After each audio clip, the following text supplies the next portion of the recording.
Hey, here we go. Hey, hey, everybody, this is Jay Young, Jay Young Show with my co-host Jordan. Jordan, how you doing today?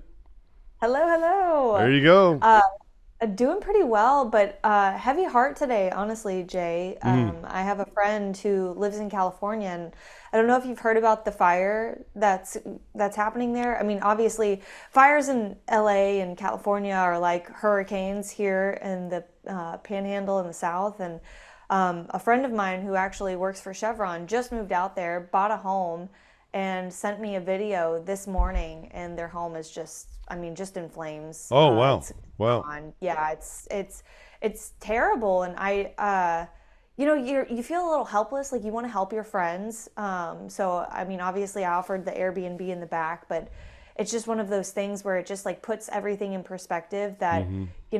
things can go away so quickly. Yeah. So friends, loved ones.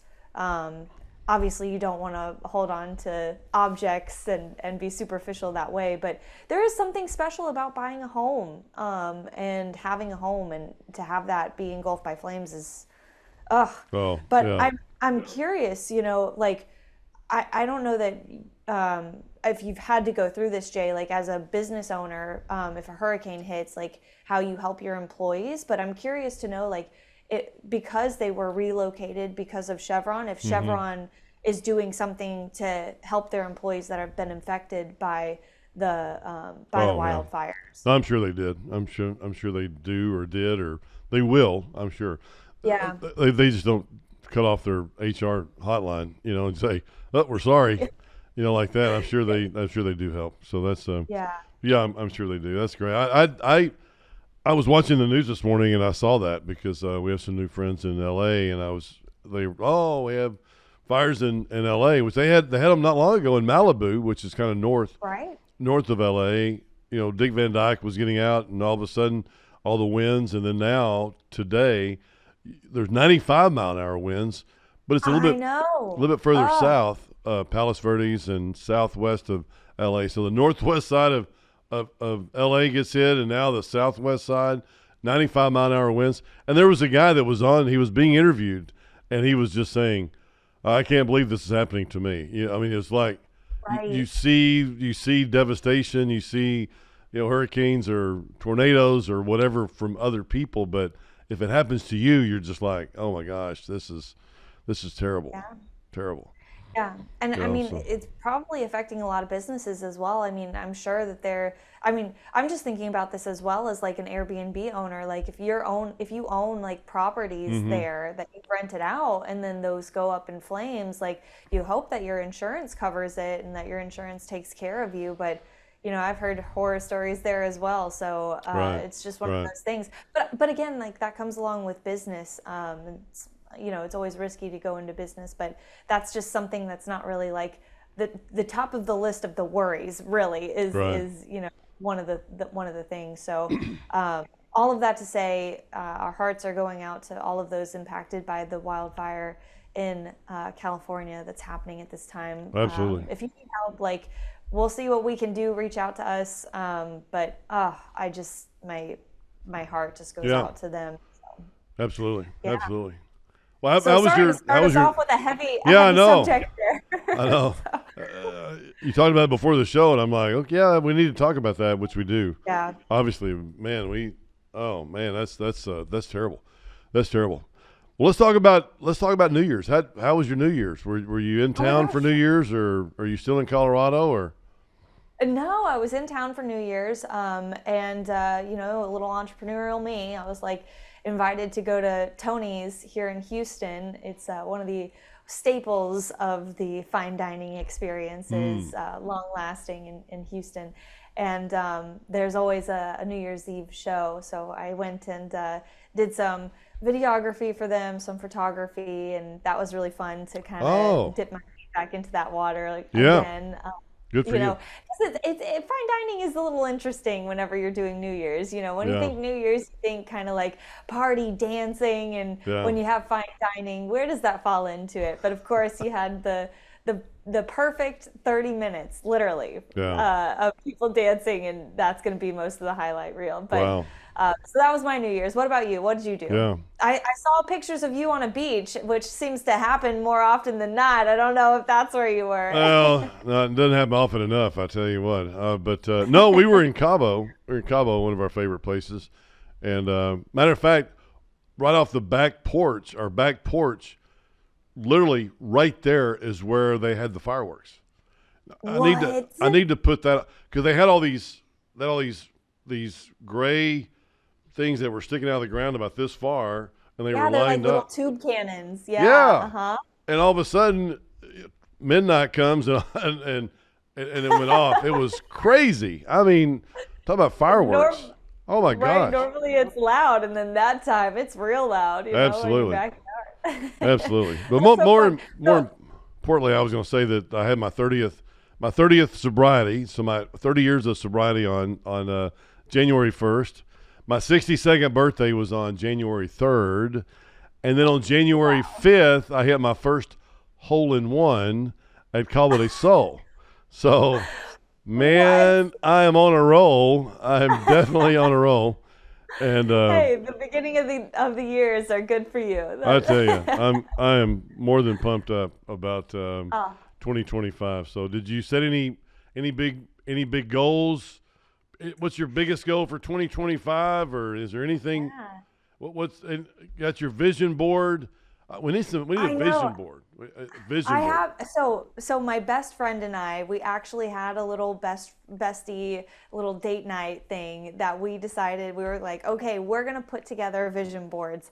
And I started putting it together, and I think that this also goes into something that a lot of business owners can kind of relate to, which is the second guessing themselves, the imposter syndrome that comes up. Because I was like, okay, I'm going to create this whole little presentation like thing, and I'm going to have, Mm. each slide is going to have a different, a different like thing that I'm going to take on with this vision board. And then I just realized, like, this is too much. Like, Yeah, don't have overthink it. Don't overthink it. have a single thing and go forward with the single like picture and just do little snippets like you were literally cutting things out of a magazine and putting it all on one little paper, which Yes. totally inspired by my best friend. I will be ripping off that idea Yes. because it's so good. Hers is amazing. I was like, can I just hire you as a graphic designer and Right. like just go forward with business? But so I'm almost done with my vision board. It's taken me a little bit longer than I wanted it to. But what about you, Jay? Do you have your vision board all ready to go? I'm working on it right now, and I'm working on goals for each company to think about what's the biggest goal or what's the biggest two or three goals for each one. So Yeah. I am thinking about that. I was thinking about I'm trying to find I think her name is Sarah vision board. She has an incredible idea for vision board. It's like Oh. she has. I mean, she literally gets a poster and teaches you how Mhm. to do it. She's a great motivation. I need to give it to you. I definitely need to Yeah, give it to you because please. I want you and I want everybody else to understand what it is or how Yeah. she does it because she's on Facebook. Her Well, it's kid, always good to have guidance. Absolutely. yeah. I have picked the word of the year though. So I don't know if Oh, you have a word for this next year, but I've picked one, which is prosperity. prosperity.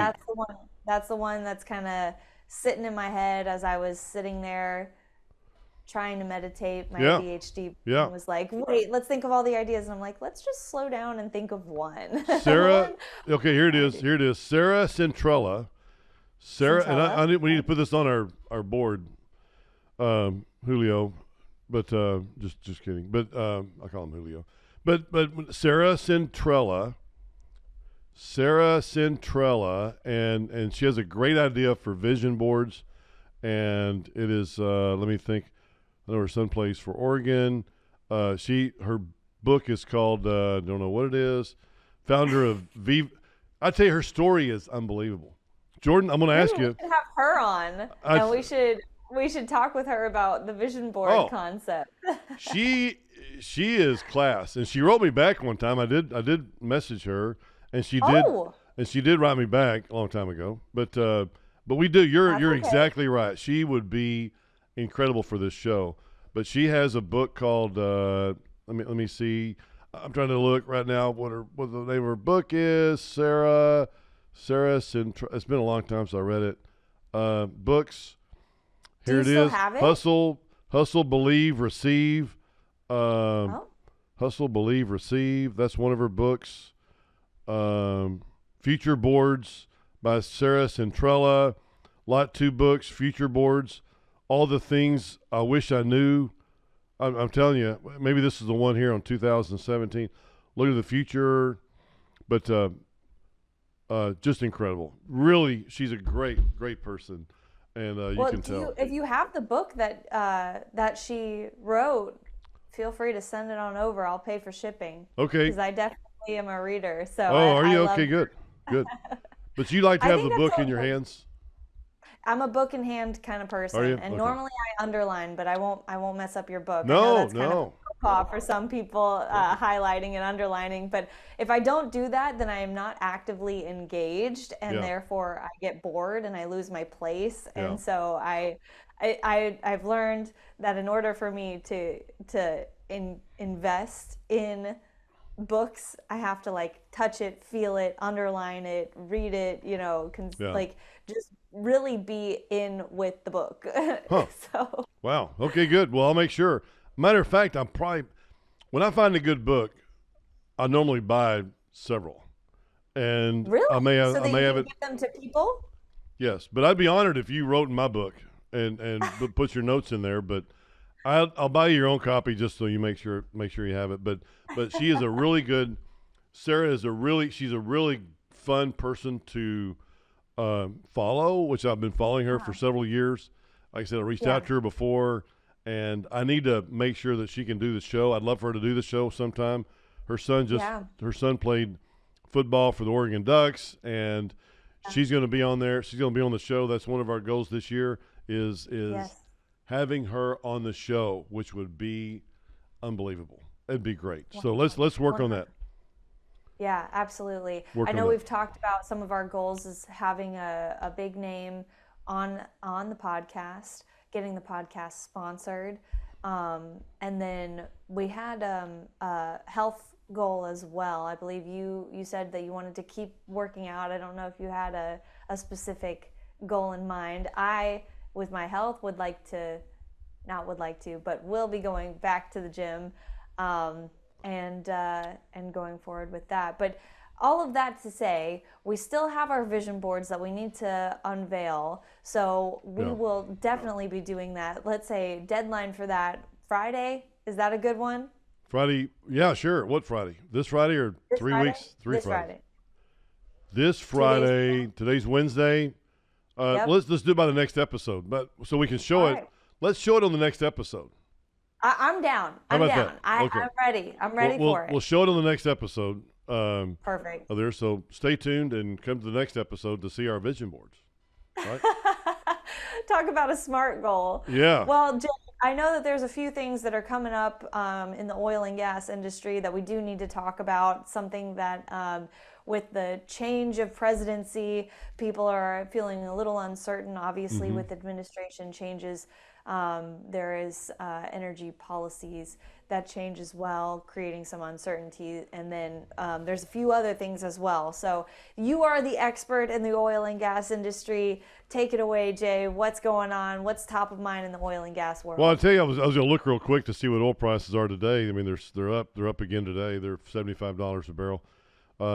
No, it's down a little bit right now. 73.58 is what oil prices are. But you know what? I don't think that Trump can do the damage that he really wants to do. I mean, he likes to take oil down to zero. I don't know how he can go and try to get $1 billion from people to oil and gas companies. He tried to have all these From people at 70 to Mar-a-Lago. 0? That's a lot. I No, mean, he's not. He'll never. He wants to because he wants consumer prices to be really good, and he wants to be he wants to be the first president to get reelected again, which he'd love to get reelected again. I'm not a Trump basher. I'm just saying that for him, I don't understand for him to try to get $1 billion from people in the oil and gas industry, and then when he gets elected, he's saying now I want prices to go to $20-$30 a barrel. And to make sure consumer prices, because everything runs on transportation runs on oil, and so Yeah. he's talking about, I'm going to bring prices down. He's like, well, wait a minute, I just gave you money for your campaign, and now you're going to bring Right. the thing that hurts us the most. We're not, but I can't see him doing it, and the reason why I can't see it going below $60 a barrel. I think $60 to $80, $90 a barrel is where it's going to stay the next couple of years, and the reason why is because we're still exporting a lot of our oil that we produce here in the United States. Yeah.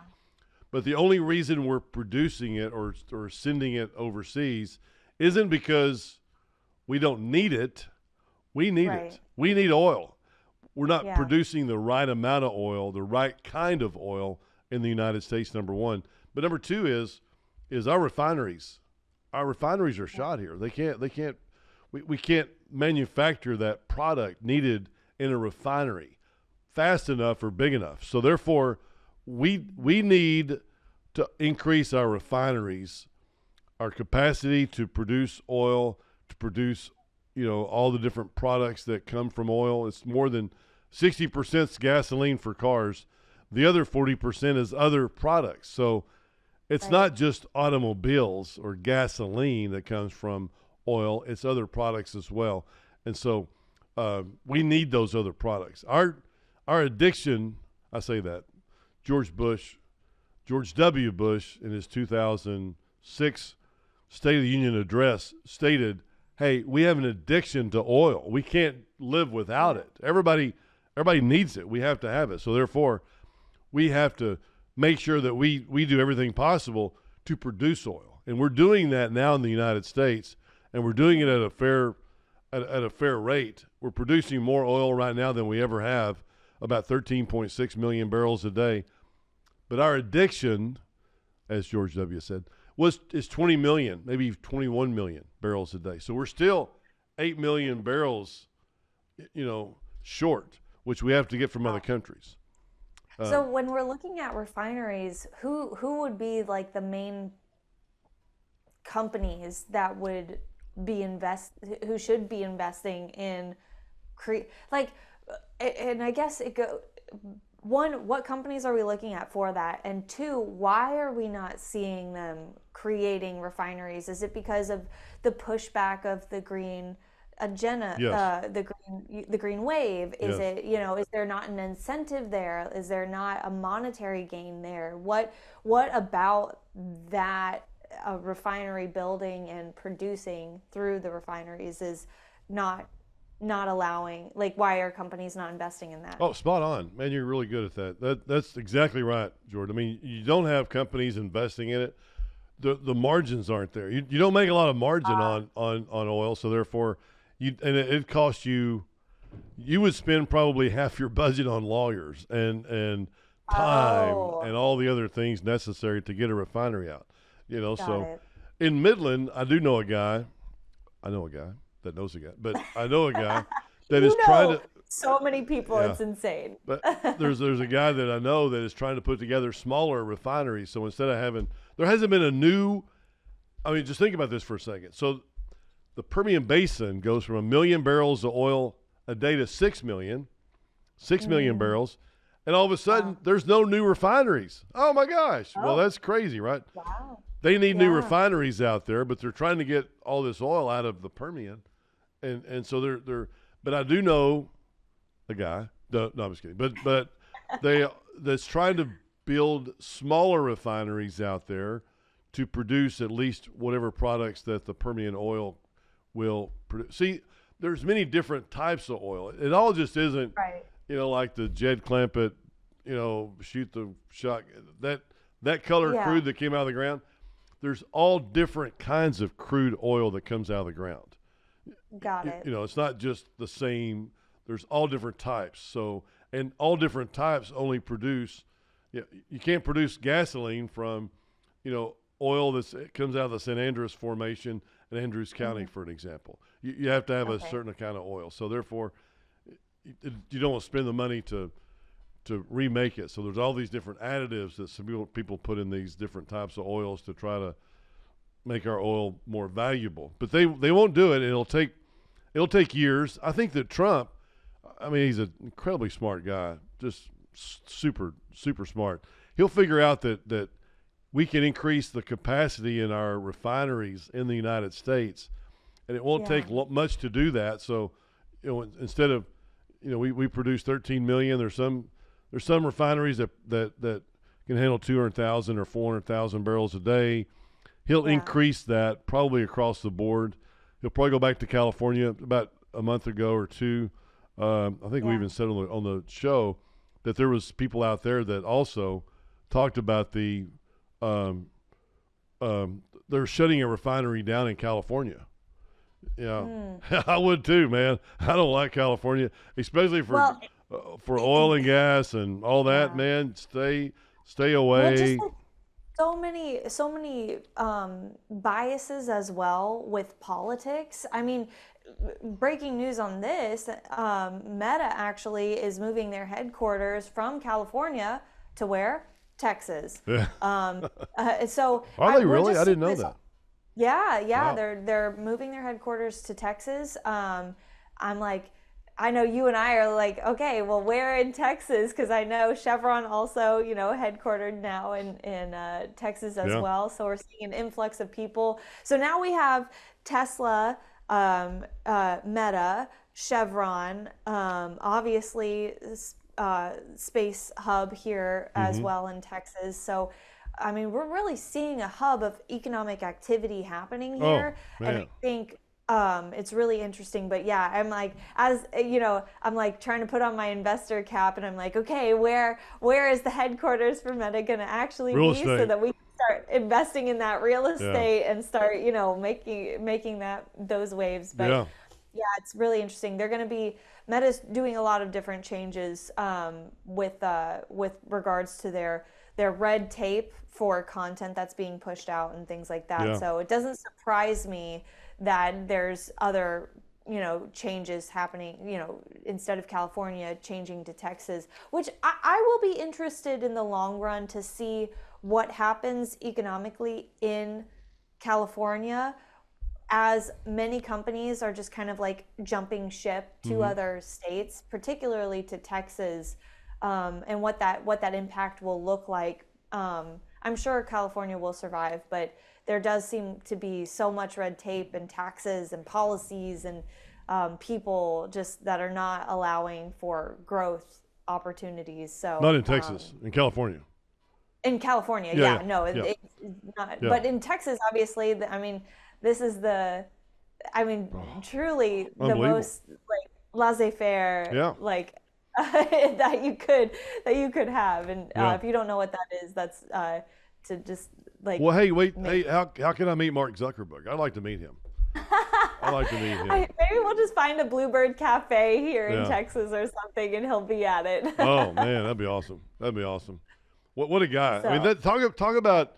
I was reading last night, wondering about what we wanted, or thinking about the show, and there was quotes from very successful people, and you have to put Zuckerberg on there, and he 100%. He was talking about his biggest lesson. His biggest lesson came from Peter Thiel, which is another tech guy, and he said take risk, and he said the problem or the challenge or the worst thing that can happen to you if you don't take risk, that's the worst thing that can happen. Of course, Zuckerberg's worth probably $200 billion or something. Oh my gosh, it's insane. Yeah. He probably lost $3 billion yesterday. What in the world? How can you sleep at night knowing you lost $3 billion? I know that Elon Musk, his net worth was $450 billion. It went to $425.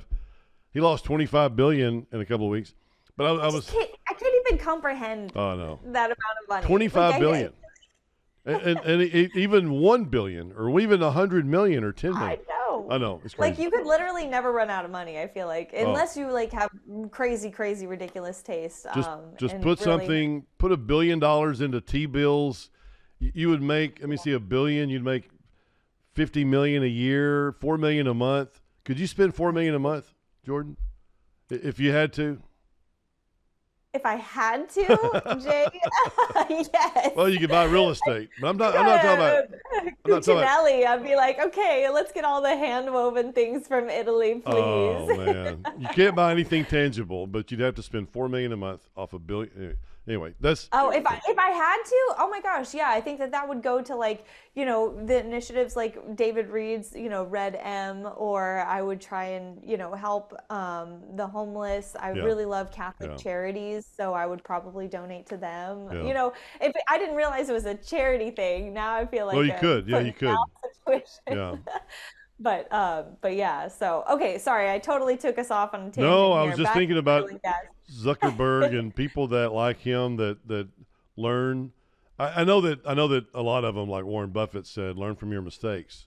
Yeah. Don't sit back. That's what we went through this morning before I walked in here in our one of our meetings. I was talking to them and I said, hey, what mistakes did we make last year? Yeah. What are the mistakes? I don't want to know how great everybody did, and I know how great everybody did. I got the numbers right, but I just want to know Yeah. what was the biggest mistakes that you made last year, and I want to learn off that. And I'll tell you, one of the Yeah. ones that came up the most was they weren't very strategic for the year.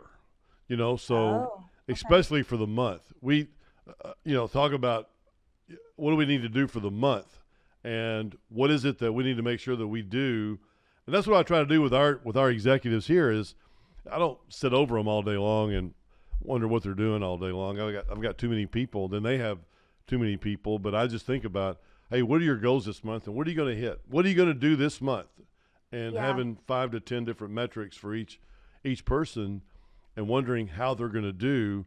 But also this month or today, January 8th, I believe, is I want to know exactly what mistakes did you make last year, and what are you going to do this year? I think that's one of the big ones, because it's like I know Yeah. a lot of people dream and they think about, oh my gosh, Yeah. what would it be like? What am I gonna do when I have $100 million, or I got $1 million Right. or whatever? And what am I Yeah. gonna? Yeah. That's all good, but we have to make sure that we put things down and say, hey, that's like for you, Jordan. I want to see what your vision goals are, and I want to say, hey, what is it that you're going to do this year? You got to buy. I want to see you buy a property every 3 months or 6 months, or buy a fourplex or eightplex, or No, if you're it's going to. important, and it's something that I've been thinking about as well. And you've really been pushing me to think about it in this way because, it almost feels like the mentor-mentee kind of situation here because, I'm eager to learn, and you have so much knowledge to offer. But I definitely there is something about like when you're pursuing an investment opportunity Mm-hmm. as a young entrepreneur Yeah, where there's like this hesitancy to ask for money. yeah, There's like this hesitancy to get started with that path, like not knowing exactly where exactly it goes. But I think that if I look at that really and like take it one step further back, mm-hmm, it's because when it comes to monetary value, mm-hmm, I struggle like defining that. yeah, And and when I really look at it, like there's part of me that's like, okay, do you just not want to? Like, is it just like you think it's too hard and you just don't want to do it? But when I put numbers to something, I think that we had that conversation too, where I kind of undersell a lot. And yeah. so, I like, how do you establish like a defined, um, with wiggle room, like financial ask Mm-hmm. with investment? Well, I mean, the first thing you got to do is find enough people in your database that are interested in. Hey, you go out to people like you call me and you say, hey, Jay, I got this. I want to invest in real estate. I want to find deals. Are you interested in participating with me? If I do find something that's X, Y, Z, is it something that you'd be interested in? And you're going to say, I know I don't have a lot of experience, but it's not going to be. It's not going to be oil and gas. You know what I'm saying? I mean, oil and gas is like Right. you got to find locations and you got to find drilling, and Right. man, I mean, it is so different. Real estate, I got to find a model home somewhere. I'm going to find a house and Right. I'm going to go buy it, or I'm going to go find fourplex or eightplex. Cardone says, Multifamily home is the only way to go. And if yeah, I was to continue doing Airbnb, a few things that I've learned and take this, if you're looking to invest in real estate and do the Airbnb thing, is cleaning fees. Cleaning is a lot yeah, of money. yeah, So I would highly recommend not getting something bigger than like a studio or a one bedroom, just because the cleaning costs are will outweigh the amount of money that you can get from a nightly stay. And then two, look at the location. Look at something that's going to consistently have visitors. My Airbnb is located right near the medical center, so MD Anderson and Children's Hospital and things like that. So a lot of people who have appointments will book with me because the location is really great for them. yeah. So when Oh, you're let's get looking back. at Let's those, get back. Okay, let's sorry. get back. Let's get back. Okay, I want to stay. I Okay, want to stay okay, focused real quick. I've only got like okay. five more minutes. I want to make sure that. So I want to say, okay, what do we need to do? You're saying we want to make sure you learned from what you did, but this year is different. You're going to find 10 people. Let's say you find 10 people that can participate. Right? You call different people and say, hey, I'm going to find X, Y, Z. Are you interested? And most people will say, yeah, I'll take a look at it. Okay, are you liquid? If I like it, you know what? Yeah, I like it. I'm a liquid. You got a database full of people, and then just say, hey, I mean, it's going to take money. I mean, people are scared to ask That's the for bottom money. line. People are scared to ask for money sometimes because they're like, well, I'm afraid of rejection. Well, yeah, I know, but you have to overcome that, and you have to think, okay, hey, not everybody's going to say yes, but I'm going to ask enough people to where they're going to get on board, or you can Right, put out, it's like for our fundraising as well. Not everybody's going to want to do it. That's okay. I don't want you to come on if I don't want to try right, to talk you into something. But there's going to be some like-minded people that will come in and say yes, and I know right. what I'm doing. Now, the one thing with you is I know that when I went to work in 1985, 6, I became a stockbroker for a guy, and he told me, he said, hey, you need to go to work for another company that knows what they're doing and that has a good training program. That go to work for them for 5 years, and then you can learn how to scale and how to do things on your own and blah blah blah. You've Yeah, got a lot of practical experience with that, which helps you, but you don't have how do you put together a presentation type deal, or how do I right. call people and ask them for money, and how many times you're going to have to find people, a good mentor in real estate that can help you. So that's something that's going to be your number one goal right there. Find a Yeah, good find a good person that started off like you and say, hey, can you help me? Can you yeah, help me? absolutely. Give them 20% of your business, or say, hey, I'll give you 20% if you'll help me figure out exactly what do I need to do on a daily basis, or what do I need to do to find people, or what do I need to do to get this? I'm interested. I'm a hard worker. This is what I'm going to commit to, and I'm Yeah, going to do this. So find a mentor, somebody that can help you put together the projects. Like same thing with us. I mean, it's like when we hire people, we may hire people with a big database that have a lot of people that are accredited and that are risk takers, but they're just sitting there going, okay, now what do I do? And so right. we tell them, hey, call them up or send them an email and say, hey, if you're interested in looking at diversifying your portfolio, we only drill wells in so and so, blah blah blah, and see if they're interested, and ask them to come to a webinar, which they'll do. So it's a big check off the list item for, it's like it's a stair step. It's like putting together a business plan. That's Yeah. what people ask. Okay, hey, and people may ask you this, Jordan. They may say, hey, great, send me your business plan of what you're going to do. Yeah, I know. It's like, what, Oh my business plan? God. Yeah, I know. I'm like, I don't even know, but that's part of the goal, right? Is to yeah, build the business plan, to start building the business actually, and like getting that empire kind of started. I'm going all Peaky Blinders on this. I'm doing it. I swear. We'll get into horse races eventually, but yeah. So building the business plan, and then defining all of that goes into that. and then asking for money with investors. Jay, that kind of scares me a little bit. That's a big goal. It's a Oh, big, hairy, audacious goal. absolutely. I mean, it's like when I started, I was hungry enough when I was in 1995, whatever it was like 1994. A guy came up to me and said, I've got an idea. I got an idea to go drill some wells in an area, but he says I need some capital. If you leave the company you're working for at the time, I will show you what I need to do, 100%, and I'll help you throughout the time. I'm like, okay, good, and he did. He helped me, and I was putting together money for him to go drill wells, and he would go drill the wells for us, and we drilled a bunch of dry holes, but it was a lot of fun.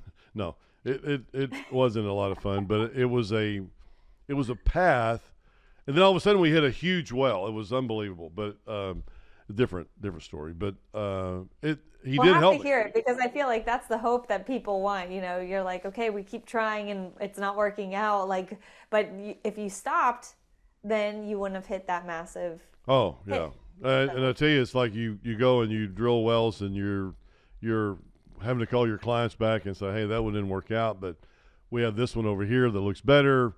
But that's the vehicle. So that's the vehicle. The oil and gas stuff is the vehicle. What you need to work on is your business plan of what you're going to do and what you can control. In real Right. estate, it's not hard. That's the best thing about. I don't say it's not hard. It's not as hard as oil and gas. I guarantee you. Man, No, it's oh definitely not. It's like, okay, what's the location? What is the cosmetic appeal? And yeah, then what is the profit margin? yeah. Like, it's not as difficult as like, okay, let's look under the ground and get a geologist involved and all those things. Yeah, I got a So, friend. I have a friend that this is pretty cool. He has a fund that he raised money for, like $10 million. Now it's up to 200 or something. But what? he raised a Wow. fund, and what he did was he had enough people that he could put into a fund, and then he used some leverage after a while. But he put a fund together, and it's called. I'm trying to think what it's called for. I'll think of it in a second. Wildcat Lending. His name is Brian Kaminsky. We call him Camco. I'm on the Alzheimer's board with him here in Dallas. But he's unbelievable because he put together this fund, and I said, "What? Okay, put this fund together, and clients are getting 10, 15% returns, monthly, quarterly distributions. Great." I said, "What are they investing in?" That's it's like the most important Yeah. thing is what are you going to. So what he does is he finds people like you or like me or like anybody, not me, but he finds people. 'Cause I'm not in the real estate business, or I wouldn't go find a Yet. piece of property. This is very important. He finds people like Jordan, and Jordan all of a sudden comes out and she says, "I got a plan. I got a plan. I got a house right here, and this house is $200,000. I can buy it for $200,000. I can put $50,000 into it. I could sell it for 300 or some numbers. I don't know, but you, this may be your help to get money instead of asking Okay. people. But Wildcat Lending, Camco, Brian Kaminsky, but he finds people that are looking to make it big in real estate, and he'll loan you 100% of your money. Wow. 100% of your money, he'll loan it to you, and he'll say, "All right, you found it." Now, what he would have is he'd have a guy in his office that went out and found the property or went out and looked at the property. I know he does Dallas. I don't. He might have grown to other cities, but I know he does Dallas. But he started in Dallas. But he'll have a guy go out and verify. Okay, yeah, we can buy this for 200. We can put $50,000 into it. It can sell for 300,000 plus. They'll put it on the market for 325 or 350, whatever. But he'll verify those because that's very important. Like you find a piece of property, and you can find out what you can pay for it, and then you can find out, okay, cosmetically, I've got to go out and I've got to put money into it. It needs a new roof. Right. We need to do something with a swimming pool in the back, or Right. we need to upgrade it. The shrubs are terrible. It needs some landscaping. if I did this, it would cost this much money. And then when I buy the property, I spend this much money on it, and I could put it for sale for this. So all those are comps in the area. So he'll loan you 100% of the money to do it. Now he's going to make the majority of the money, and you make a little bit of money, but you're not making that much money. Making what, yeah. But it is a way to get started. Yeah. He's loaning you 100% of the money.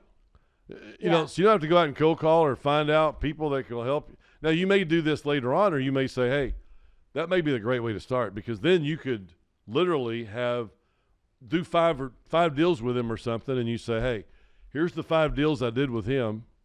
Right. Here's how much money I made on each one of these transactions, and you can say, I want you to be my guy. Proof of concept, and then you go forward, and then you can continue to grow that. Yeah.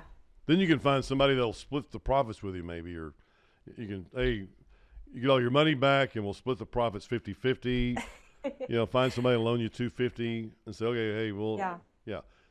There's all different ways on how to do that in the future. I feel like you have to be brave, and I'm like, it kind of makes my heart like palpitate a little bit. I'm like, oh my gosh, it's like so much money. But you're like, okay, this is an investment. That's what it's like. But, it is, yeah. Obviously making good, and I want to make good on the investment and come out on top, not just for myself, but for the investor as well. So, I think that there's a goodwill there, which is always good. So. Well, in writing down a business plan, or just the steps on what I need to do, and just I'm not gonna go to 10 before I finish number 1. Right. And number 1 is I got to find my money. I got to find my money first, and it's either Wildcat Lending or it's somebody, and then there's properties everywhere that have the opportunity for that upside. Especially in Texas. I mean. Man, it's hard not to. Texas is the best. Yeah. So you find that, and you find out, like, okay, well, I'm gonna go find a property. I'm gonna find out how much it's gonna cost to remodel or make it nice, and then I'm gonna sell it. And what would it sell for? If I did this and this, what would it sell? That's a great model, Jordan, right there. Yeah. That could be it for you. Absolutely. So but you need a mentor. A mentor to mentor or something, or whatever that means. I have a really good real estate agent who works with investors.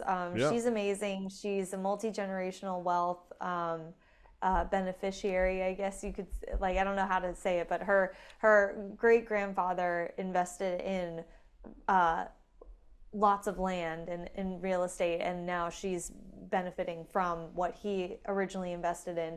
And that's my goal, is to create multi-generational wealth in that way that allows for financial freedom and autonomy to choose your life, and not have the overhead of I have to be in this job, or I have, like living paycheck to paycheck, which I think a lot of Americans do. And so getting out of that is a big goal for not just myself, which I'm not there. Thankfully, I've had good people who've told me how to, start investing money. So I'm in a better position than I was when I started in radio, making $24,000 a year.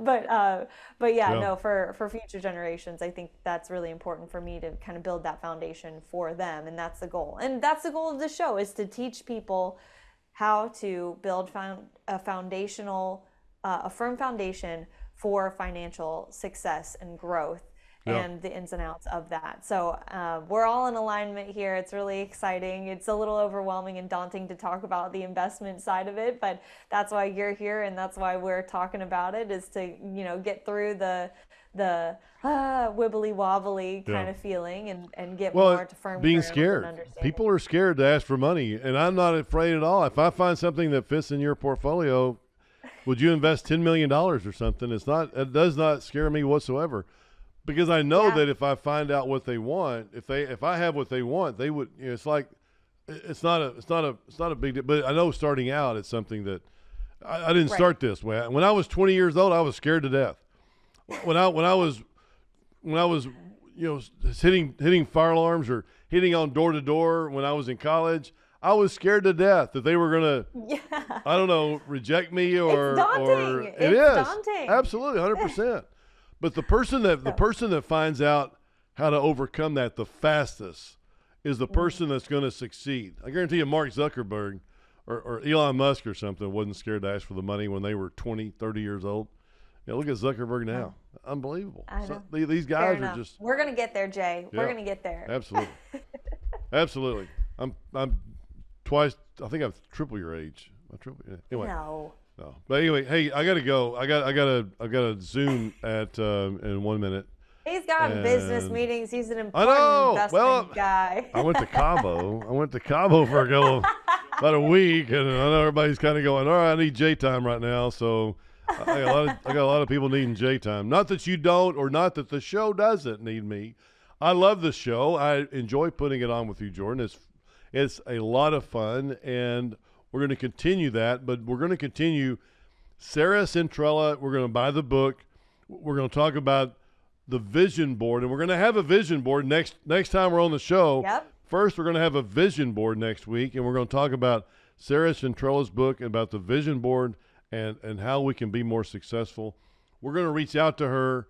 If I have to do it once a day, maybe I can just reach out to her once a day on instant messaging and see if I can't get her on the show. We'll have her on the show. Our goal is to have her on the show. So, yeah, Sarah Centrella, watch out. Written. Here we come, the Jay Young Show. She's going to do it. She's incredible. She has Sarah Centrella. Follow her on Facebook. Tell her, ask her. Everybody go and say, hey, Sarah, have you been on the Jay Young Show yet? That's what you need to do it. I said, what? I've never even heard of the Jay Young Show. Hey, here you come. Here she comes. Anyway, now you have. I know, exactly. But everybody, thank you very much for everything. I really enjoyed doing the show, Jordan. You're great, and love helping you. I want to help everybody else. I'm at that age today to where I've got a few gray hairs everywhere, and I've learned. And if I didn't think it would help, I would not tell you. So stay tuned for more in 2025. We're going to be healthier, wealthier, and wiser. Healthy, wealthy, wise. 2025. Let's go. All right. Thanks, everybody. Until next time, thank you very much for coming on the Jay Young Show with us. Thank you.